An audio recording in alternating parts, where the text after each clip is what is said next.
Good morning, Radhe Radhe বন্ধুরা। আজকে একটা নতুন দিনের নতুন ব্লগ এখান থেকে শুরু করলাম।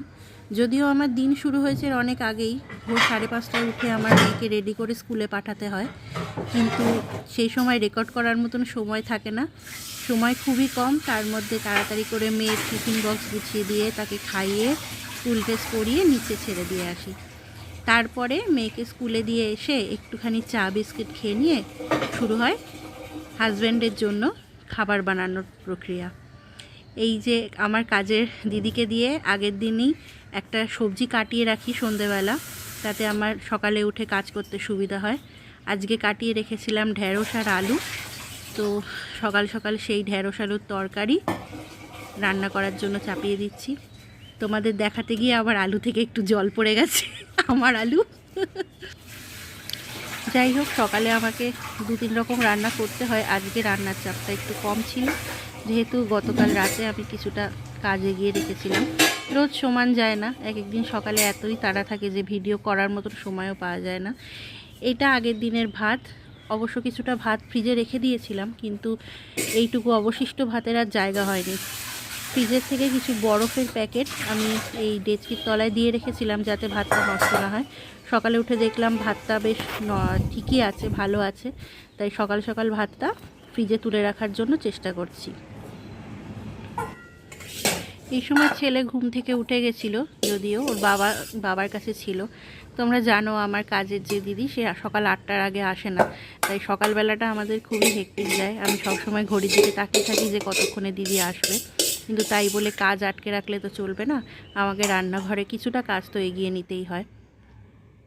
তোমরা দেখতে পাচ্ছ আমার হাজব্যান্ডের পায়ের ব্যান্ডেজ, এটা এই কারণেই আমি অনেক দিন ডেইলি ব্লগ করতে পারিনি।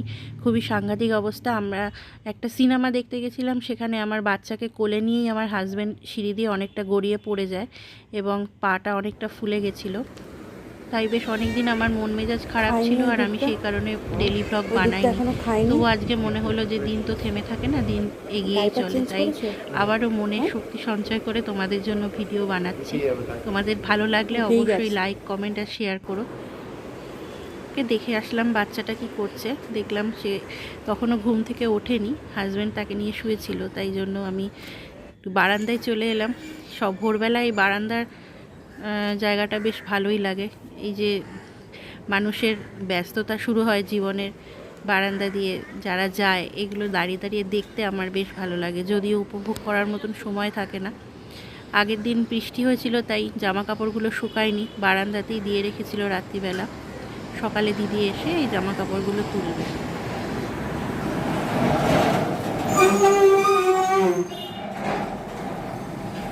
রোদ আজকে বেশ ভালোই উঠেছে, তাই জন্য মনটা বেশ খুশি খুশি হয়ে গেল, কারণ জামা কাপড় শুকানো গৃহিণীদের একটা বিরাট দায়িত্বের মধ্যে পড়ে। আসলে বর্ষায় কি হয়, জামা কাপড়ের মধ্যে একটু গন্ধ হয়ে যায়। এটা আগের দিনের তেল, যদিও এটা ঢেকে রাখতে হয়েছে কারণ এটা মাছের তেলের মধ্যে আমি রান্না চাপাতে পারলাম না, তাই ফ্রেশ কড়াইতে একটুখানি তেল নিয়ে নিয়েছি। যদিও তেলটা আমার হাতে আজকে একটু বেশিই পড়ে গেছে, আপনাদের রিকোয়েস্ট করবো এতটা তেল না খাওয়া। ঢ্যাঁড়স, আলু, নুন আর হলুদ দিয়ে একবারে চাপিয়ে দিয়েছি। এখানে দিলাম একটুখানি কালো জিরে ফোড়ন, কিন্তু মুশকিল হলো ফোড়ন আমি বেশি দিতে পারি না। আমার হাজব্যান্ড এই পৃথিবীতে এক অদ্ভুত জীব, যে নাকি রান্নার ভেতর থেকে একটি একটি করে ফোড়ন বেছে বাদ দিয়ে খায়। আমি জানি না তিনি ঠিক কোন গ্রহের প্রাণী, তাই জন্য আমার ফোড়ন দিতে হয় খুব মেখে মেখে। বেশি ফোড়ন দিলে আমার হাজব্যান্ড খুবই বিরক্ত হয়। এখানে একটু নাড়াচাড়া করে কম স্টিমে একটুখানি ভাজা ভাজা করে নেব, তারপরে জল দিয়ে একটুখানি সেদ্ধ করার জন্য রেখে দেবো। আমার ঢেঁড়স আলুর তরকারি খুবই সিম্পল হয়, যেহেতু আমরা ঝাল মোটেই খাই না, তাই লঙ্কা প্রায় পড়ে না বললেই চলে। তোমরা দেখতে পাচ্ছ আমার ছেলে ঘুম থেকে উঠে গেছে, উঠে খুব একটা ঘুমের ঘোর কাটেনি, তাই জন্য একটু মুড অফ। আর দিদিভাইয়ের ছোটোবেলার জামা পরে আমার ছেলেকে এখন মেয়ের মতন দেখতে লাগছে। যেগুলো জানো তো, এই জামাগুলোর মায়া না আমি মোটেই কাটাতে পারি না, তাই জন্য এই পুরনো জামাগুলো এখনও ছেলেকে পরাই। এই জামাগুলো আমি দিল্লির থেকে বয়ে বয়ে নিয়ে এসেছি, তাই জন্য এই জামাগুলোর ওপর আমার খুব মায়া। আসলে তখনও জানতাম না ছেলে হবে না মেয়ে হবে, তাই জন্য আমি জামাগুলো ফেলিনি। এখানে দেখতে পাচ্ছ আমি ঢ্যাঁড়স আলুর তরকারিতে একটু জল দিয়ে দিয়েছিলাম সেদ্ধ হওয়ার জন্য, কিন্তু জলটা একটু বেশি হয়ে যাওয়াতে আমি এখন ঢাকনা খুলে এই জিনিসটা সেদ্ধ করার চেষ্টা করছি। সেদ্ধ প্রায় হয়েই এসছে, তাই জলটা একটু কমিয়ে নিয়ে রান্না বন্ধ করে দেবো। আর এখানে ছেলের সকালবেলা খাওয়ার ব্যবস্থাও একটু করে নিতে হচ্ছে। আমি ওটস গরম করতে বসিয়ে দিয়েছি। এই ওটস বাচ্চার দুধ দিয়ে সকালের ব্রেকফাস্ট হবে। পাখা চালিয়ে দিয়ে ছেলের খাবারটা একটু ঠান্ডা করতে দিলাম। এর মধ্যে আমার কাজের দিদি চলে এসছে, তাকে বললাম সকাল সকাল রুটি করে নিতে, কারণ আমার হাজব্যান্ডকে অফিসে খাবার দিতে হবে। আগের দিনের বাসি রুটি তিনি পছন্দ করেন না। দুজন করে কাজের দিদি থাকাটা সকালবেলা আমাকে একটুখানি বাসন মেজে নিতে হবে, কারণ আমার হাজব্যান্ড রাতে ফেরেন অনেক দেরি করে, 9:30-10টা, তারপরে তো আর কাজের দিদি আসে না। তাই সকালবেলা টিফিন বক্সটা অন্তত আমাকে একটু মেজে নিতে হয়।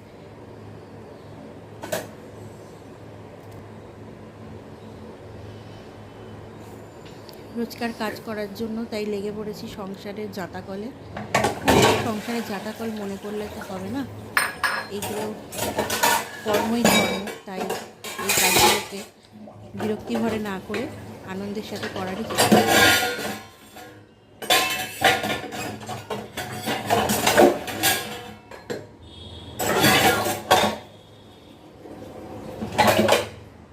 দেখতে পাচ্ছ আমি বাসন মেজে নেওয়ার জন্য চেষ্টা করছি। ইতিমধ্যে আমার বাড়িতে দুধ দেওয়ার জন্য একজন ভদ্রলোককে রাখা হয়েছে। একটু পরেই বেল বেজে উঠলো, তাই আমাকে এই বাসন অর্ধেক মাজা অবস্থায় রেখে দিয়ে দুধ নিতে যেতে হলো। আমার কাজের দিদি বাচ্চাটাকে ধরে বসে থাকে, তাই সবসময় আমাকে হেল্প করতে পারে না, তাই ছোটাছুটি কাজগুলো আমাকেই করে নিতে হয়।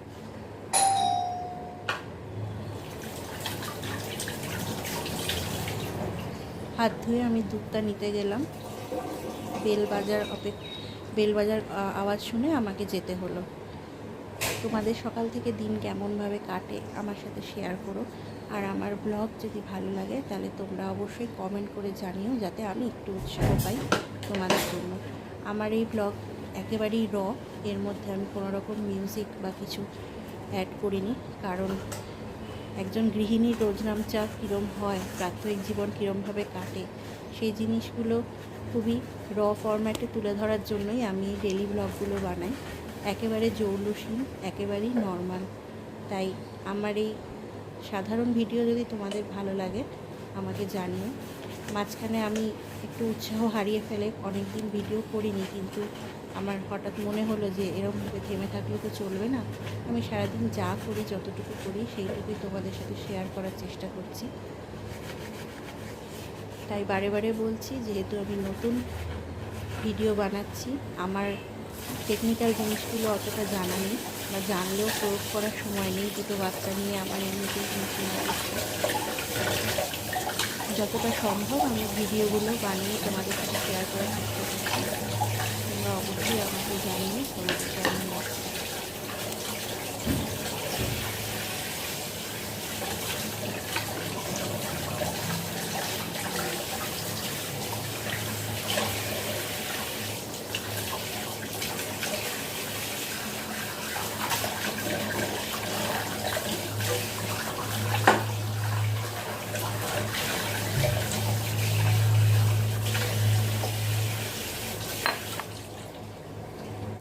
দিয়ে দিই, এখানে আমার কাজ ওই জন্য নরম হয়েছে।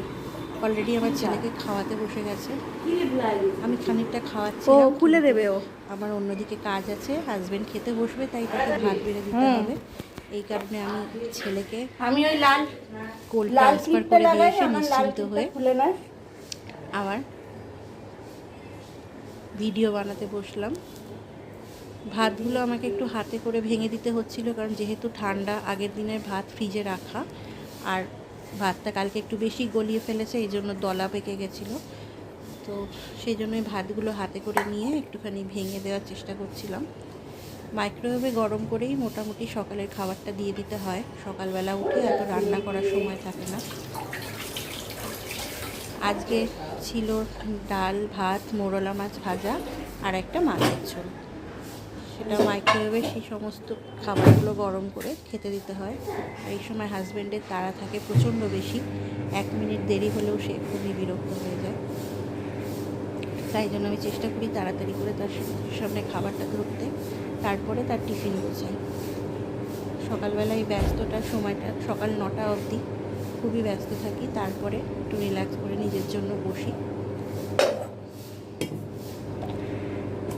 নিজের ভেতর থেকে নিয়ে এলাম ডালটা অবশ্য প্রেশার কুকারে সেদ্ধ করার কারণে একটু মানে একটু ভারী হয়ে গেছে, তাই জন্য ডালের মধ্যে জল মেশাতে হবে। আর আমার কাজের দিদিকে আমি যতবারই বলি যে তুমি ডালটা নুন দিয়ে সেদ্ধ বসাও, সে সবসময় ভুলে যায়। তাই ডালের মধ্যে আমাকে একটুখানি কাঁচা নুন অ্যাড করে দিতে হবে। যদিও আপনাদের সকলকে বলবো কাঁচা নুন খাওয়া অত্যন্ত শরীরের জন্য খারাপ, এবং চেষ্টা করবেন এই ভুল যেন কারণ না হয় আমার মতন। সবসময় তো ছেলে নিয়ে আমি রান্নাবান্নার দিকটা দেখতে পাই না, এবং সেই সুযোগেই তারা যথেষ্ট উল্টোপাল্টা কাজ করে। এখানে আমি একটু চামচ দিয়ে ঘেঁটে ডালটাকে একটু পাতলা করে তারপর গ্যাসে গরম করে দেওয়ার চেষ্টা করছি, কারণ ঘেঁটে না দিলে সেই একই অবস্থা, ডালটা দলা দলা হয়ে থেকে যাবে।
এটা ছিল মোরলা মাছ ভাজা, যেটা আমি ভিডিওতে আপনাদের একটু দেখাবার চেষ্টা করলাম।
এরপরে হাজব্যান্ডকে খেতে দেওয়ার পালা।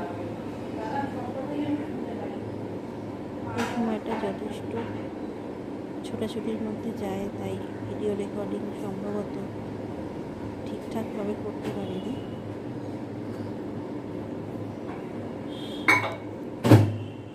কিন্তু সবটা গুছিয়ে দেওয়া আমাদের কর্তব্যের মধ্যে পড়ে। কান থেকে চুল খসলেই গৃহবধূদের অনেক রকম কথা শুনতে হয়, সেটা হয়তো আপনারা জানেন। তাই আমি একটা সদা সচেতন মোডে এই সময় থাকি। খেতে দেওয়ার পাশাপাশি জায়গাগুলো একটু পরিষ্কার করে নিতে হয়, কারণ এরপরে আমি এখানে টিফিন বক্স রেখে খাবার টিফিন বক্সগুলো শুধু ধুলেই হয় না, শুকনো করে মুছে নিতে হয়, নাহলে খাবার নষ্ট হয়ে যাওয়ার প্রবল সম্ভাবনা। এরপর এখানে একে ছোট্ট বাটিতে দুটো সন্দেশ। এই টিফিন দিয়ে আমার হাজব্যান্ডকে অফিসে পাঠাবো।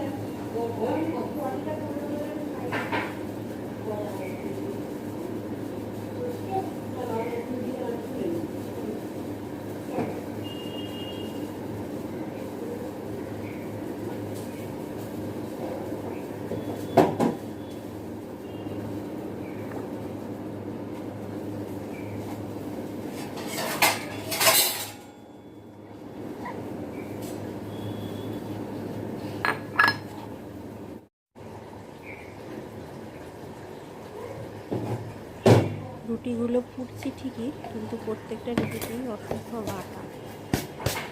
আটাগুলো একটু ঝেড়ে না দিলে যে খাবে তার জন্য খুবই অসুবিধা হয়।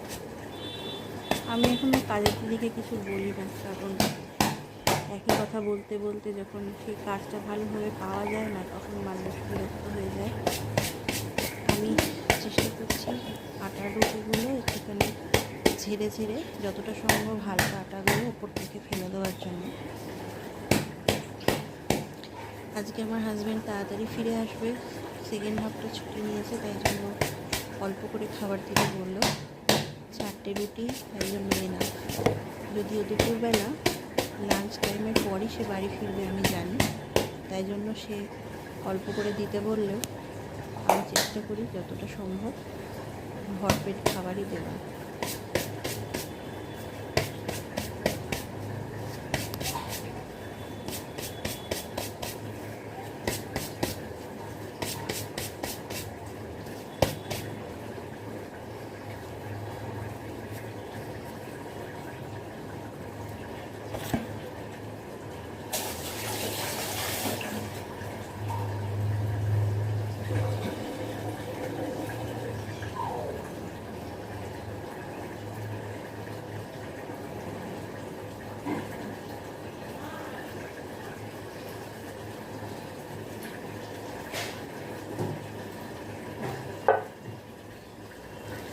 টিস্যু পেপার ওপরে দিয়ে দিই, কারণ তাতে রুটির থেকে রুটিটা ঘামে না। আর ওই টিস্যু পেপারটা দিতে গিয়ে দেখলাম ওর মধ্যে কিছু সসের দাগ লেগেছে, তাই জন্য একটা পরিষ্কার টিস্যু পেপার দিলাম।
ওইটাকে স্ক্যান করাতে হবে, স্ক্যান করে এবং ওই স্পটে দাঁড়িয়েই করতে হবে। স্পট থেকে যদি বেরিয়ে যায় ঠিক ক্যান্সেল হয়ে যাচ্ছে।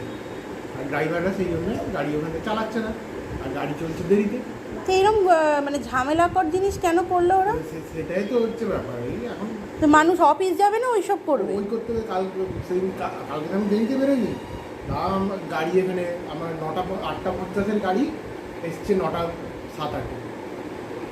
অফিস পৌঁছে দিয়ে 1 মিনিট আগে, 1 মিনিটের লেট। আজকে আরও এগিয়ে নিয়েছি, দেখছি এটাও সেই সেম কাণ্ড করছে। আমার আর অ্যাকচুয়ালি এখন আর 12 মিনিট বাকি আছে, ওই এখানে 19 মিনিট দেখা, মানে পেছন থেকে ওই কাণ্ড করতে করতেও আসছে। If you are not able to জাজ ইট, দেন ইউ আর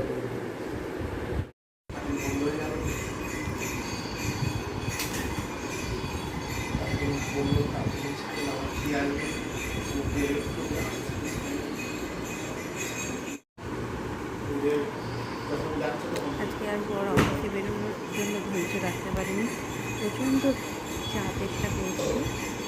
তাই জন্য চা নিয়ে বসে পড়েছি। বারান্দায় গিয়ে একটু টাটা করার জন্য দাঁড়িয়েছিলাম, যদিও আমার বর অত্যন্ত রসহীন মানুষ, তার একবার বউয়ের দিকে ফিরে তাকাতেও ইচ্ছা হয় না, কিন্তু আমি জোর করে তাকে একটুখানি ধরে রাখার চেষ্টা করি এইসব ব্যাপারে। যদিও বুঝতে পারি খুবই ব্যস্ততার মধ্যে তাদের জীবন যায়।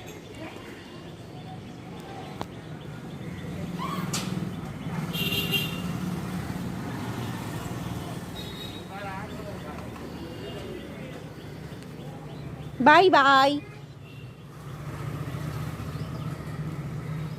সেই একটুখানি গাছের আড়ালে গিয়ে আমাকে বাই বাই করলো অবশ্য। সারাদিনে এইটুকুই আমার প্রাপ্তি। এরপর শান্তি করে বসে নিজের চা নিয়ে বাড়িতে ফোন করার পালা। মাকে সকাল সকালে একটু ফোন করে কথা বলে নিই। এখন ফোন করে দেখলাম মা ব্যস্ত, কারোর সাথে একটা ফোনে কথা বলছে। এই জন্য নিজের চা বিস্কুটের দিকে মনোনিবেশ করলাম। হ্যালো, হ্যাঁ বল। কি বলবো, সকাল সকাল কার সাথে ব্যস্ত? এই যে উমাকু করছে না, মার লেজার চোখে থেকে বার করতে হবে। চোখ দিয়ে দেখে না, ডাক্তার দেখিয়েছে। এখন ডাক্তার বলছে যে এখন দিদিমা এখনই ইয়াংদের মতো চোখে দেখে যায়। আমি তো মাকে বলে, আমি তো পাজিতে পড়তে পারি না, আমি অন্য কিছু পড়ি না বইপত্র, পাজিটা দেখতে হয় তো, এত ছোট লেখা আমি দেখতে পাই না। আমাকে বাইফোকেল চশমা দিয়েছিল, তাও তো করিনি। এরকম ভাবে চলছে। এখন ইয়াং মেয়েদের মতো মা দেখবে চোখে, ইয়াং মেয়েদের মতো চলবে। কাউকে আমি ফোন করছি, আমাকে কত কথা বললো। হ্যাঁ, আমাকে ফেলে রাখছি, এখানে ফেলে রাখছি, সবাই টাকা নিচ্ছিস, আমাকে ফেলে রাখছি, কত কথা বললো। যাই তোর কথা বলে, মার কথা বলে। আমি এখন মা বলছে মাকে তুই বোঝা, তুই তো মা বলছে তুই তো আসিস না। আমি যে মা আমার যেতে গেলে 1,500 টাকা খরচা। আমি ভাবছি বাবাকে নিয়ে যাবো, মেয়েকে করে দিয়ে বাবাকে নিয়ে যাওয়া সম্ভব না। কারণ কি এইটা 11টা থেকে দেখতে হবে যাই এই তার সময়। সাথে সাথে অন্যান্য মাসি ইনক্লুডিং মাই মম এদেরকে নিয়ে এদেরকে একটু চিন্তা ভাবনা করতে হয়, না করলে মাকে খুব রাগারাগি করে যে তোরা কিছু দেখছিস না। তো রোজই মাকে ফোন করে সেই সব কমপ্লেন আজকে শুনতে শুনতে বিরক্ত লেগে গেছে, কিন্তু কি করব, মা তো তার কথা শুনতেই হবে। সন্দেশ খেয়ে মুখের মধ্যে লাগিয়ে বসে আমার আছে। ছেলে আবার বাবু। সেকেন্ড টাইম ঘুম দিয়ে উঠে চলে এসছে। আমার কাজে টিভি এই সময় বসে বাবুর এই গাড়িটা কবে চড়বি রে? ছেলে মুখে ভাতে বাবা গাড়ি, কিন্তু এখন কবে চড়বি? ব্যবহার করতে শিখে টাইম টু বিট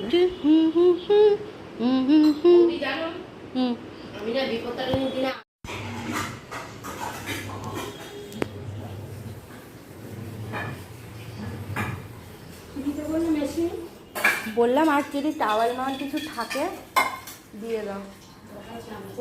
বারান্দার ওগুলো, হ্যাঁ দাঁড়া তো।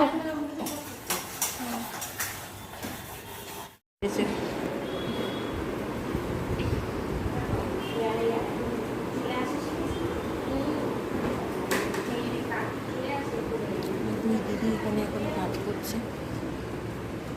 যে দিদি ঘর মুছছে তখন রোদ ভালোই উঠেছে, নোংরা সরিয়ে টরিয়ে দেওয়ার জন্য বা ছাদেই মেলে দিয়ে আসার জন্য তখন আমি আমার সবসময় যে দিদি অপর্ণাকে বলছিলাম যে একটু সরিয়ে দাও, দুজন মিলেমিশে এই সময় কাজটা করে দেয়। তারপর মেশিনে আবার হাই দিয়ে আবার হাই তুলছে, ঘুম থেকে উঠে ঘুম কাজ থেকে উঠে ঘুম থেকে উঠে। ছেলে হ্যাঁ দেখো অপর্ণাদি এখন চা খেতে বসছে, এই যে আমার ঠিকা কাজের দিদি আবার দুজনে চা খাবে। সেকেন্ড ডাউন ওই দেখ, বাইরে থেকে আমার গায়ে ঋষি করে দিল চা বিস্কুট হলো, বুঝলে? বলে আমি আমরা একটু ওই গল্প ঘরে করি। ঢুকেছি, আমি বলছি গন্ধ বেরোচ্ছে, বাবু কি পটি করেছে? বলে না না, তোমার ঘরের ভেতর গন্ধ। এই ঘরের ভেতর গন্ধ কেন হয় বলো তো? এসি চালালে হয়। হাই বৃষ্টি দেবে না, এই করবে না, কাকে যে গাল পারে। সকাল থেকে এই নিয়ে তিনবার চা খাওয়া। হ্যাঁ হ্যাঁ, বৃষ্টি হয় না, কিছু না, এসি চালাতে হচ্ছে, এই করতে না হচ্ছে। খেলে কি ভালো লাগে? এই ফাঁকে আমি এবার স্নান সেরে উঠে গেছি, পুজো করে নিয়ে তারপর ছেলেকে নিয়ে আবার আসতে হবে। ছেলে সকালে একবার ঘুম থেকে উঠে আবার সকাল 9টা নাগাদ আরেকবার ঘুম দেয়, কিন্তু সেই ঘুমটা হয় খুবই সামান্য। এখানে বায়োলেজের হেয়ার সিরামটা আমি মেখে নিচ্ছি আমার লম্বা চুলে। বায়োলজির হেয়ার সিরামটা খুবই ভালো। আসলে ছেলে হওয়ার সময় আমি প্রায় ভয়েস কাট করে তারপর হসপিটালে ভর্তি হয়েছিলাম, তো সেই চুল বেড়ে বেড়ে এখন এইটুকু হয়েছে। আজকাল ছেলে চুলের মুঠি ধরে টেনে প্রায় রোজই আমার 25-30টা করে চুল ছিঁড়ে দেয়, তাই জন্য চুলের প্রতি আর যত্ন মায়া কিছু করা হয় না। মাঝখানে চুলটা হাইলাইট করিয়েছিলাম লাল কালার দিয়ে, তো সেই কালারটা এখন প্রায় ফেড হয়ে এসেছে। কয়েকদিনের মধ্যেই আমি চুলে আরেকবার কালার করবো বলে ভাবছি।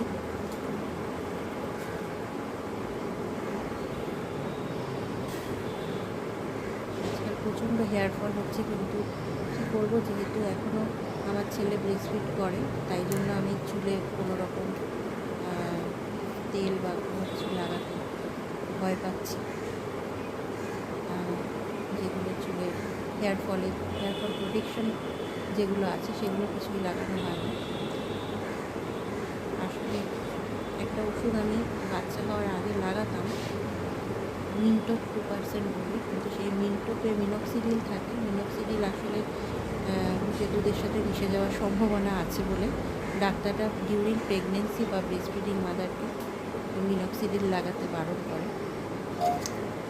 একটু সিঁদুর দিয়ে টিপ আর মাথায় একটু সিঁদুর পরে নিলাম, যদিও আমি খুব সচেতনভাবে প্রায় সিঁদুর পরা হয় না বললেই চলে, কারণ কিছুক্ষণ বাদেই এটা আমার ছেলে কেন কাঁদছো? ওর ভয়ে আমি তুমি কেন কাঁদছো বাবা? ওকে বসিয়ে রেখে কিছু একটা, ওর এত খেলনা পছন্দ নয়, আমাদের সংসারে সব রকম জিনিস ওর পছন্দ। এখানে দিদি করে জামা কাপড় রেখে দেওয়া হয়েছে ভাজ করার জন্য, এখন করবে দিদি আমি জানি না। দিদিও নানা কাজে ব্যস্ত। এই বিচ্ছু ফিরত আয়, এদিকে ফিরত আয়। সকালে আমার রান্নাঘরে ঢুকে প্লেট ভেঙে দিয়েছে। গাল দেওয়ার কথা চল। ভুলে গেছি। কিছুক্ষণ কাঁচের প্লেটটা আমার ভেঙে দিল। এদিকে চলে আয়। এরকম করে এক এক দিন কাটে। চল বলছি। দেখুন নিজের খেলনা ছেড়ে সবজি ওদিকে যাবে না, যাবে না, বারণ করেছি। খেয়ে নিয়েছি। ওর কথা শোনার ব্যাপার নেই। তার আগ্রহ বেশি, কিছুতেই বুকের সাথে করানো যাচ্ছে না। ভালো হয়েছে, এরকম করলে বুঝবে। আগে বারান্দায় গিয়ে পুরোটা খেয়েছে, একটু বাকি আছে। আচ্ছা, আর ওই খিচুড়িটা বানানো একটু রয়ে গেছে।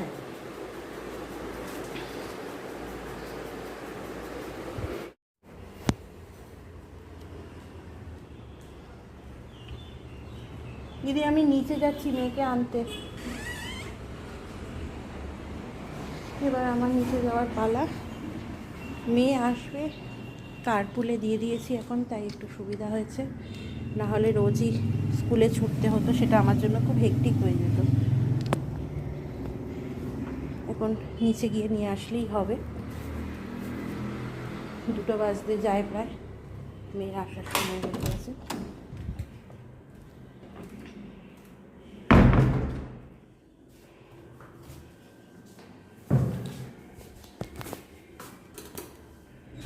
আজকে আমার একটু দেরি হয়ে গেল, কারণ আমি ঘড়ির দিকে খেয়াল করিনি। আমি আর একটু আগে থেকে গিয়ে নিচে দাঁড়িয়ে থাকি। আজকে হয়তো নিচে যেতে যেতেই মেয়ে এসে যাবে।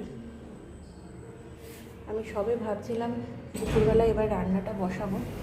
আসলে দুপুরের রান্না আমার করাই থাকে, এই সময় আমি রান্নাটা করি মেনলি রাতের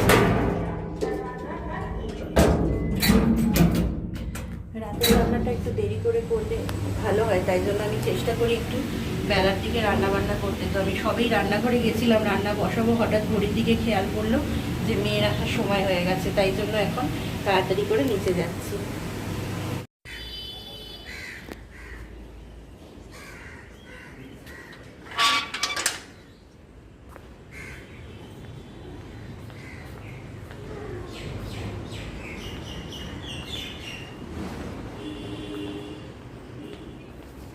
কি হয়েছে, ব্যাগে খুব কষ্ট হচ্ছে? দে ব্যাগ দে, দে, খুলে দিতে হবে তো। খোল।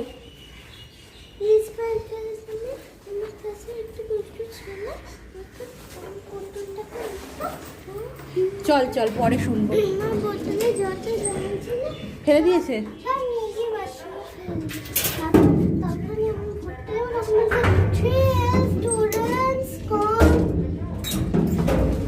তোর বোতল নিয়ে অন্য ছেলে ফেলে দিয়েছে? তুই কি করছিলি?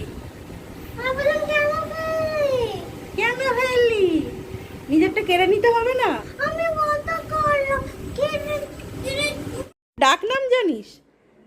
বাবা রে, আগে মোজা এগুলো গলার এগুলো খোল, চশমাটা খোল, বেল্টটা খোল, সব জায়গার জিনিস জায়গায় রাখবি।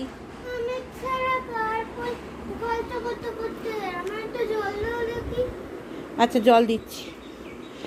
বলছি আজকেও কি কার্পুল ওই অনেকক্ষণ দাঁড় করিয়ে রেখেছিল পিঠে ব্যাগ নিয়ে? তো তোকে কি বলতে বলি সেগুলো বলতে পারিস না? যে আঙ্কেল আমার ব্যাগটা ধরো, কবে বলবি? আমি তো রোজ শিখিয়ে দিচ্ছি, বলবিটা কবে তুই?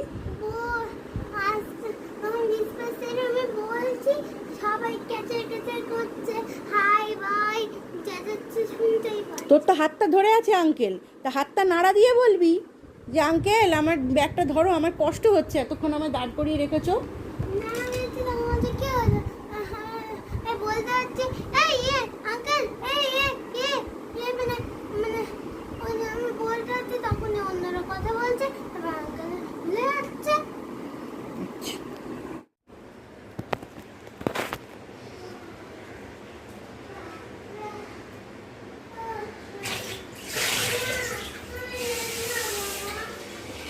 ড্রেস নাও, ড্রেসটা খোলো, ড্রেসটা তো ঘেমো ড্রেস, ওই পরে ড্রেস নেওয়া যাবে না।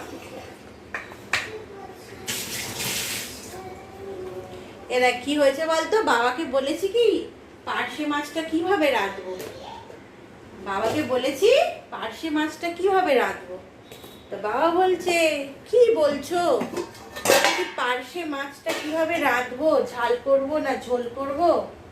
বলছে ওটা পার্শে নয়, ওটা বাটা মাছ। এ বাবা কি লজ্জা! বলছে মাছ চেনো না? না মাছটা তো চিনতে পারিনি। বলছে ওটা ভাজা করো, ভাজা, বাটা মাছের ভাজা। তুই খাবি তো? আজকে মৌরলা মাছ আছে, সব পুটুর পুটুর খেয়ে নিবি। আর বাবা কিন্তু একটু পরে চলে আসবে আজকে, ওই ঠাম্মিকে নিয়ে ডাক্তার দেখাতে যাবে, ওই জন্য।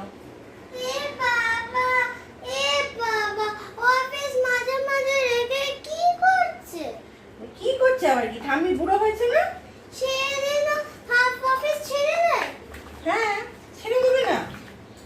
অফিস আগে না বাবা মা আগে? অফিস ছেড়ে দেয় না, ছুটি নিতে হয়, পয়সা কাটে।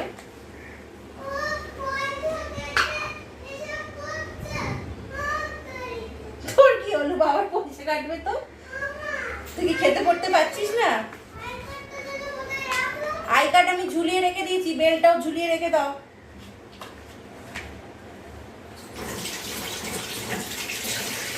জানলা দিয়ে এত হাওয়া আসছে, এখানে রান্না করা যাবে না, জানলা বন্ধ করে দিতে হবে।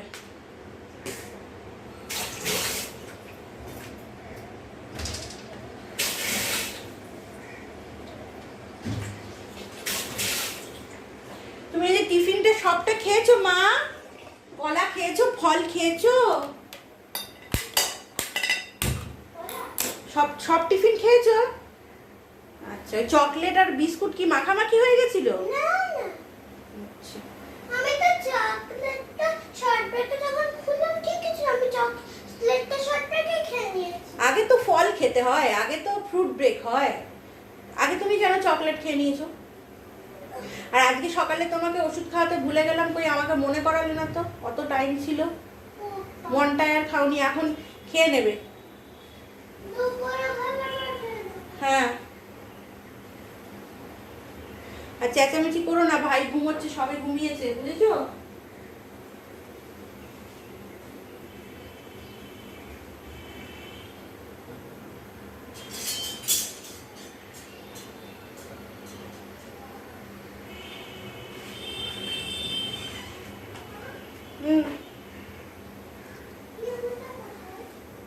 কেন আমি জানি না কোথায়, এখন হাতে মুখে সাবান দাও, তারপর ওসব ধরবে।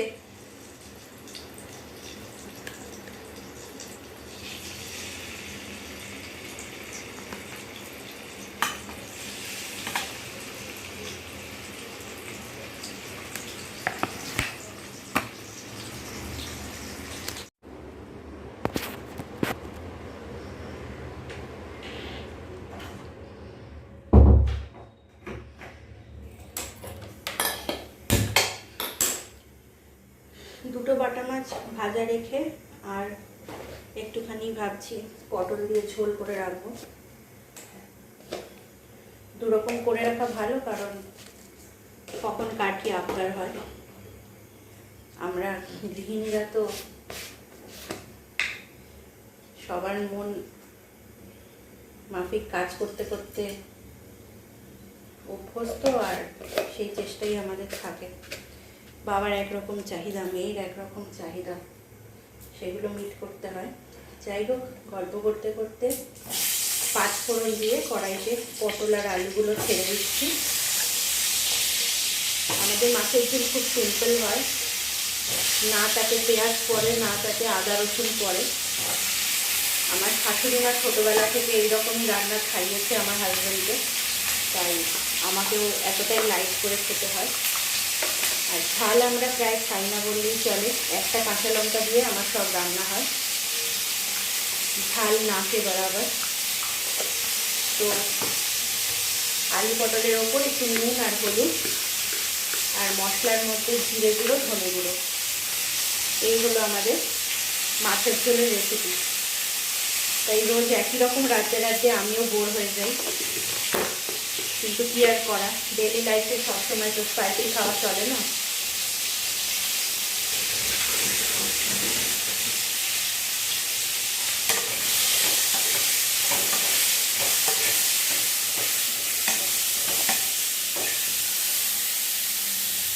খানিকটা তেল আমি কমিয়ে রেখেছিলাম মাছ ভাজার পরে, যতটা সম্ভব কম তেলে রান্না করার চেষ্টা করি।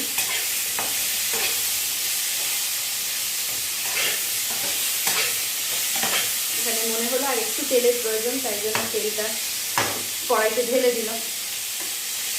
এখন এগুলো ভাজা ভাজা হোক, কিছুক্ষণ বাদে এখানে মশলা দেওয়া হবে।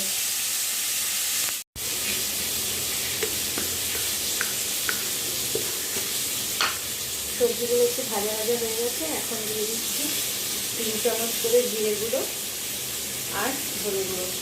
জিরে গুঁড়োটা আমি ঘরেই বানিয়ে নিই, কারণ জিরে পাউডারের থেকে এটা দেখেছি আমি যে যদি গোটা জিরে কিনে মিক্সিতে পেস্ট করে নেওয়া যায়, তার গন্ধটা বেশ তেজ হয়, আর বোঝাই যায় যে জিরে পাউডারের থেকে অরিজিনাল জিরের সেন্টটা অতটা বেরোয় না, কিন্তু ঘরে গোটা জিরে গুঁড়ো করে নিলে সেই গন্ধটা ভালো পাওয়া যায়। তাই ইদানিং আমি জিরেটা ঘরেই গুঁড়ো করে নিই।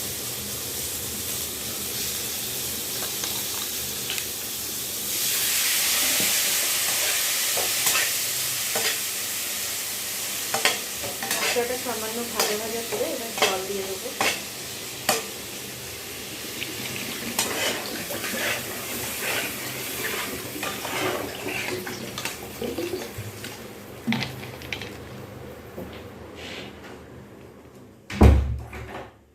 রান্নায় জেনারেলি ঠান্ডা জল না দেওয়াই ভালো, গরম জল করে দিলে ভালো হয়, কিন্তু আমাদের ডেলি লাইফে অত কিছু মেনটেন করা সম্ভব হয় না। এই ঝোলটা ফুটে উঠলে এর মধ্যে মাছ দিয়ে দেবো। দুটো ভাজা মাছ আলাদা সরিয়ে রাখি।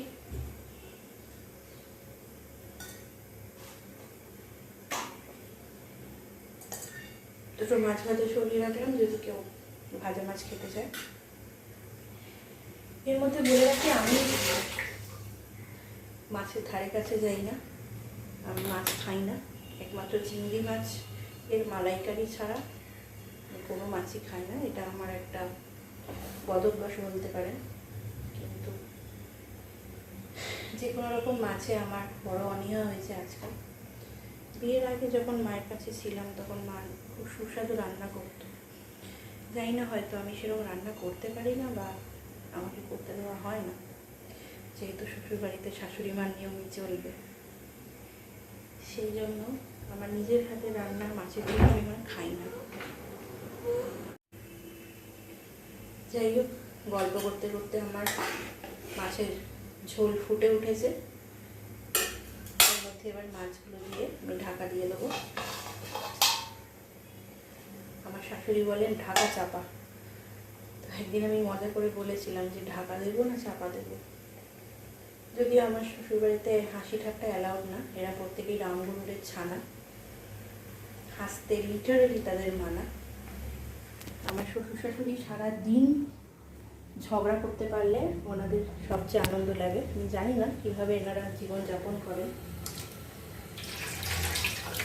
সে আমার 10 বছরের বৈবাহিক জীবনে আমার উপর যত রকম অত্যাচার হয়েছে তা নিয়ে বোধহয় শেষ জীবনে একটা বই লেখা যাবে। কখনো ইচ্ছে হলে আপনাদের সাথে শেয়ার করবো, কিন্তু সবসময় তো শ্বশুর শাশুড়ির নিন্দা করতে ভালো লাগে না। মাঝে মধ্যে আমার কথার মধ্যে ফুটেই ওঠে, আসলে অনেক দিনের পুরনো চাপা কষ্ট তো কথার মধ্যে ফুটেই ওঠে। তো আমার শাশুড়ির সাথে কোনোদিন আমি কোনো ইয়ার্কি ঠাট্টা মজা কিছু করতে পারিনি। এনারা শুধু ঝগড়াই জানেন, সাধারণ মজার কথা তো এনারা ঝগড়া করেই বলেন। তো আমার কড়াইতে ঢাকা চাপা দেওয়া হয়ে গেছে। এবার আমি রান্নাঘরের এই হিট চেম্বার থেকে বাইরে যাব। ততক্ষণ মেয়েকে খেতে দিয়ে দিই, প্রায় 2:30 বাজতে চললো। আমার খাওয়ার আগেই হয়ে গেছে যদিও। এখন মেয়েকে খেতে দেওয়ার পালা। আজকে সুইমিং নেই, তাই জন্য একটু শান্তি আছে, নাহলে এতক্ষণে আমার ভিডিও রেকর্ড করার টাইমও হয় না, দৌড়তে হয়। মেয়েকে খেতে দিয়ে আবার ফিরে আসছি। ক্লাস 3-তে পড়িস আর এইটা লেখা আছে 3 বছরের বাচ্চাদের খেলনা।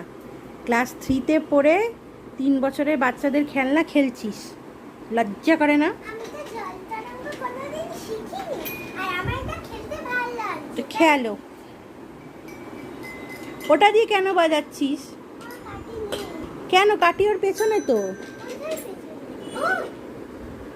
ও, ভাই একটা খুলে এখানে ফেলে দিয়েছে মনে হয়। মাঝখানটা ধর। হ্যাঁ,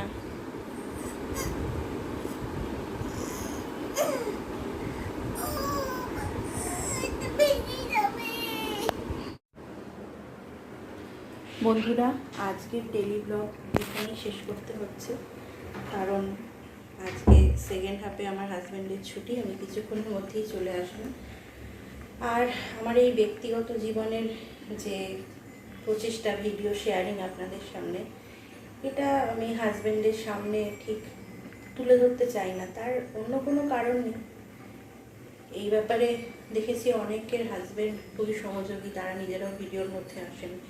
আমি সেটা কোনোদিন আশা করি না যে পাবো, কিন্তু এটা হয়তো আমার একাকিত্ব জীবনের একটা ব্যক্তিগত মানে শান্তির জায়গা বলতে পারেন, বা নিঃশ্বাস নেওয়ার জায়গা। তাই যে সময়টুকু আমি একেবারেই ফাঁকা, সেই সময়টুকুই কাজে লাগিয়ে আমি ভিডিওগুলো করতে চেষ্টা করছি। আমার হাজব্যান্ড চলে আসবেন কিছুক্ষণ বাদেই, তাই আজকের মতন ভিডিও এখানেই শেষ করতে হবে। অন্য কোনো দিন আপনাদের সাথে আবার শেয়ার করব আমি দুপুরের পর থেকে বিকেলবেলা কী করি সেই ব্যাপারগুলো। আজকের মতন তাহলে এখানেই শেষ করছি বন্ধুরা। রাধে রাধে, ভালো থাকবেন সবাই।